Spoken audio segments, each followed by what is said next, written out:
Hello there, YouTubers. My name is Alex. Welcome back to Titan Bear Gaming. Today we're going to do the last class archetype that is present in the Tal'Dorei campaign setting. This time, it's the Way of the Cobalt Soul, monastic tradition for monks. Look out, Mercer.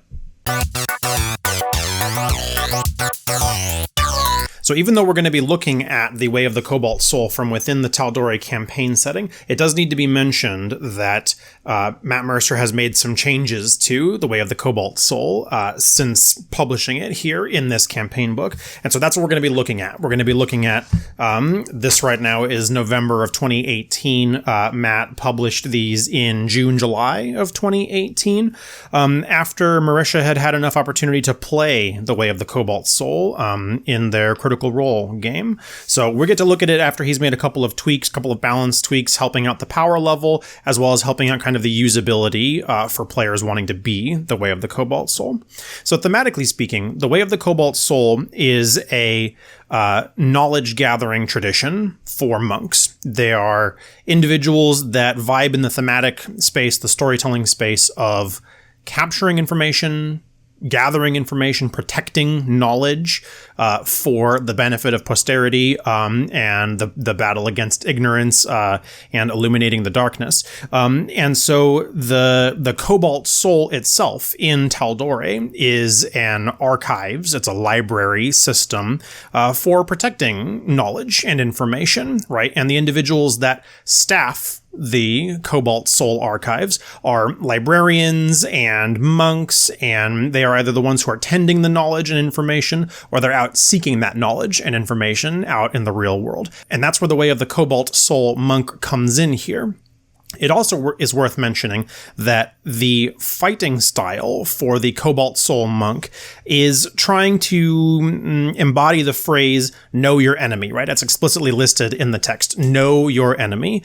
Monks of the Cobalt Soul are all about gathering the information about their foe that they can then use to take them down easier, or at the very least, manipulate that information for their own benefit. So let's go ahead and take a look at the powers. At third level, they pick up Mystical Erudition, which is a very cool power, and I like that Matt starts the class out with a knowledge proficiency, right? That's what this is. It says, at third level, you've undergone extensive training with the Cobalt Soul, teaching you extensively in history or lore from the monastery's collected volumes.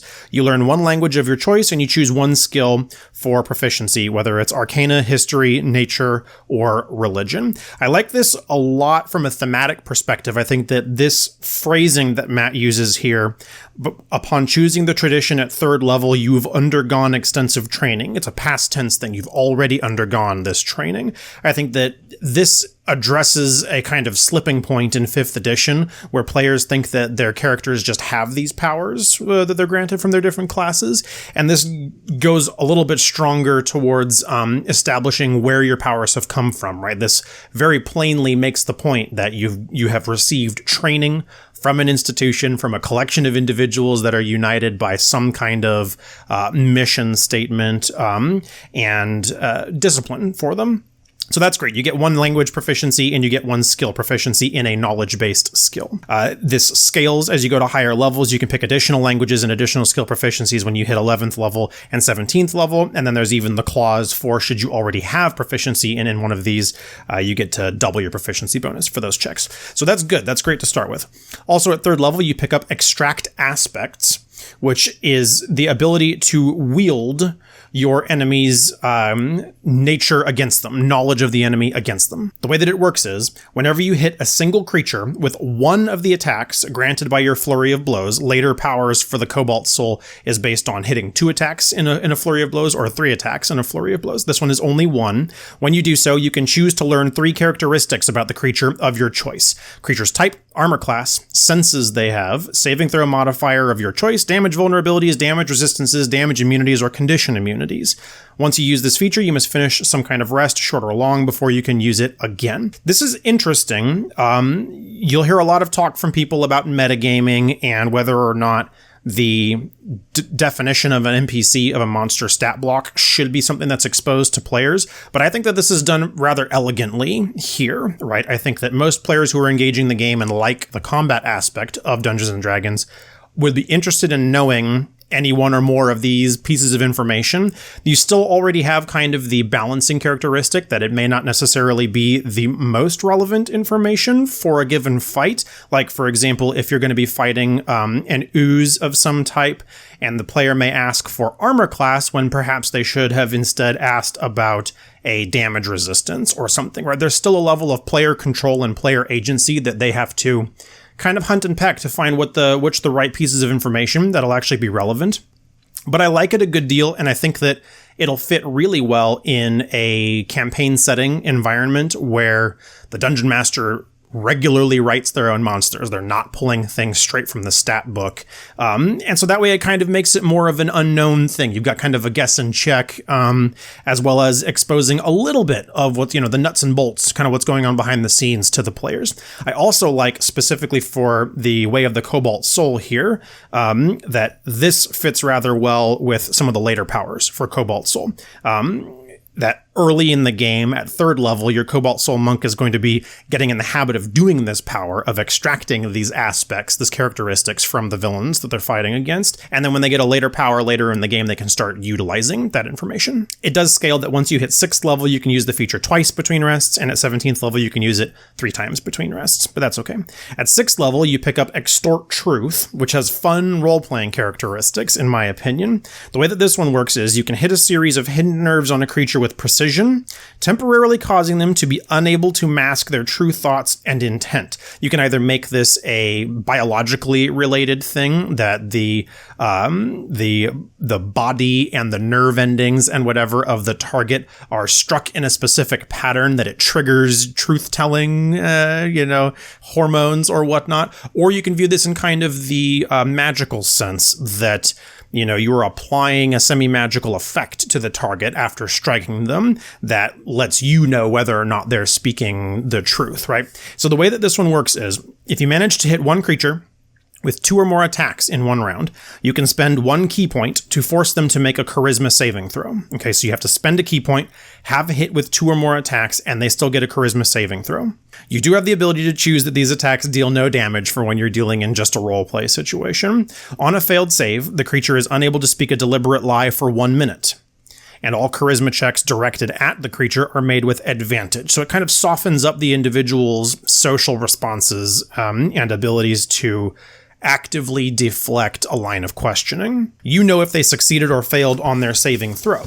An affected creature is aware of the effect and can thus avoid answering questions to which you would normally respond with a lie. The creature can be evasive in its answers as long as the effect lasts, right? It does last for 1 minute, and so a creature that has some sense of this, some familiarity with this power, may know that they can just dodge the questions for a minute, but that's where Matt comes in with the other characteristic here, that all charisma checks directed at the creature have advantage for the duration, right? This one's a fun one from the point of view that players regularly find themselves in Dungeons & Dragons wanting to do truth extortion, wanting to either do like a light torture style thing to really, get some information out of a villain that they've cornered or they have in a helpless circumstance. And this kind of provides a level of framework, I think, to encourage that to be done in a way that is a little bit more defined and is a little more readily accessible for players and the Dungeon Master to handle, because this gives you the ability to say, okay, for 1 minute, truth must be spoken, but the players can press during the length of that 1 minute, right? And the players will know whether or not it was a lie during that span. So I think that it's very good. I think that it's obviously thematically fitting for this particular monk, right? The knowledge seeker and using an enemy's power against them, or using the truth of an enemy against them. So I think it's very cool from that perspective. Also at 6th level, you pick up Mind of Mercury, which is, again, a very, very, very powerful ability here. And this is where you get to come into your combat powers a little bit here. Starting at 6th level, you've honed your awareness and reflexes. You can take a number of additional reactions each round, equal to your intelligence modifier, at the cost of 1 key point per reaction beyond the first. You can only use 1 reaction per trigger. This is a big deal, especially in 5th edition, as there are very few other circumstances where you'll get multiple reactions, right? 5th edition has been very sparing in providing additional reaction to the action economy for players.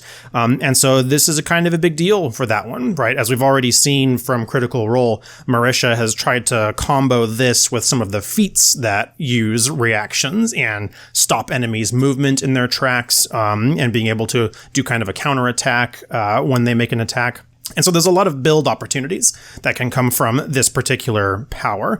I like that Matt was anticipating enough to say that you can only use one reaction per trigger, but you can then react to a reaction and it would be a separate trigger, right? And so this is kind of interesting. This is an interesting new mechanic that we don't otherwise have much of a precedent for in 5th edition, at the very least.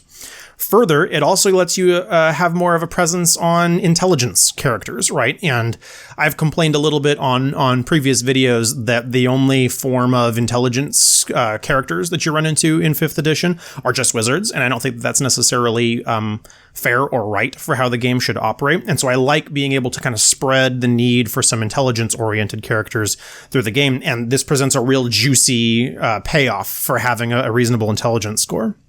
Further, there's an additional effect from Mind of Mercury, which is whenever you make an intelligence investigation check, you can spend 1 key point to gain advantage on the roll, which again just ties itself right back into the original thematic concept of the class of being an information seeker, being a knowledge seeker, being someone that's trying to uncover hidden truth or hidden information wherever they may be. It's great. I think that it's really, so far, we're doing a great job keeping to our thematic statement for the class. At 11th level, we pick up Preternatural Counter, which is also very fun and very cool. You use your quick mind and study of your foe to allow you to use an enemy's failure to your advantage. You get this at 11th level.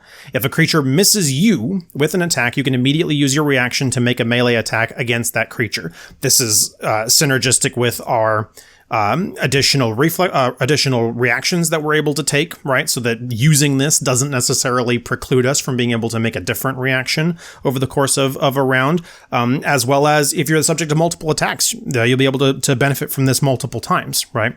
Really good. We've talked about in some of our previous videos the benefits of using your reaction to make an attack roll as something that's kind of got a hidden value in 5th edition, because a lot of the times even other editions of the game, I think, provided more opportunities for reaction attacks, attack of opportunities to happen over the course of regular combat. And 5th edition has a little bit less of that, right? The circumstances don't necessarily happen all the time. And so, though half of your abilities so far as a way of the Cobalt Soul Monk have been roleplay related, the combat abilities that you have are really going to pay off in spades. You're really going to be able to see these things happening on most rounds of combat. It's very good. At 17th level, you pick up your last power, which is the Debilitating Barrage. You've gained the knowledge to temporarily lower a creature's fortitude by striking a series of pressure points, okay? Whenever you hit a single creature with 3 or more attacks in one round, it's a lot to happen in one single round, you can then spend 3 key points to cause the creature to suffer a vulnerability to a damage type of your choice for 1 minute, or until after they take any damage of that type. Now, when I read this one, I was a little bit confused about how long this actually lasts for, and so if any of our viewers know if Matt has addressed this somewhere, please leave me a comment and let me know, and I'll pin that one for this video.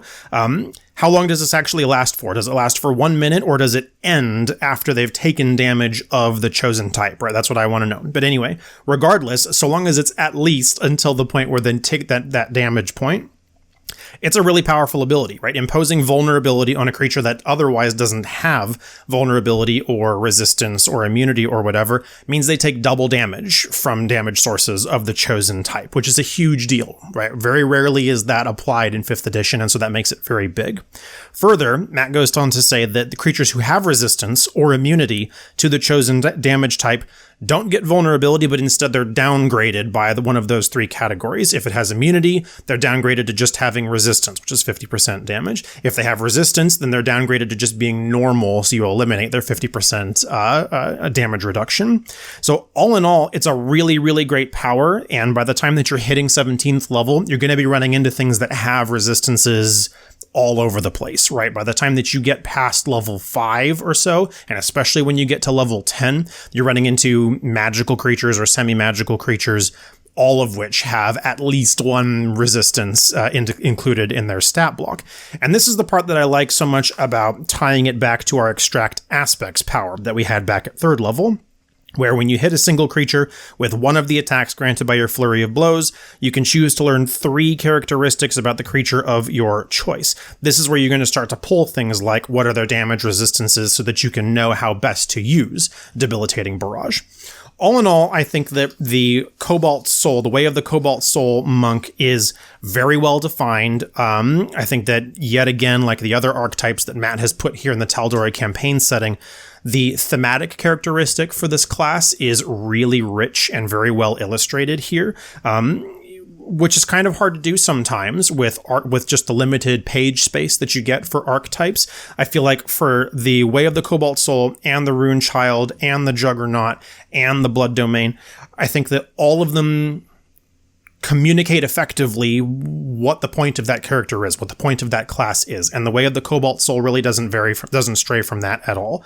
I think that the player characteristic of wanting knowledge and seeking information, I think will naturally lend itself very well to a Way of the Cobalt Soul. And I think that the powers that are included here fit the bill very nicely. I think that you get a great spread of roleplay oriented and investigation oriented powers. And at the same time, you've also got a couple of really potent combat skills that are going to be showing up all the time. I think there's a lot to like here.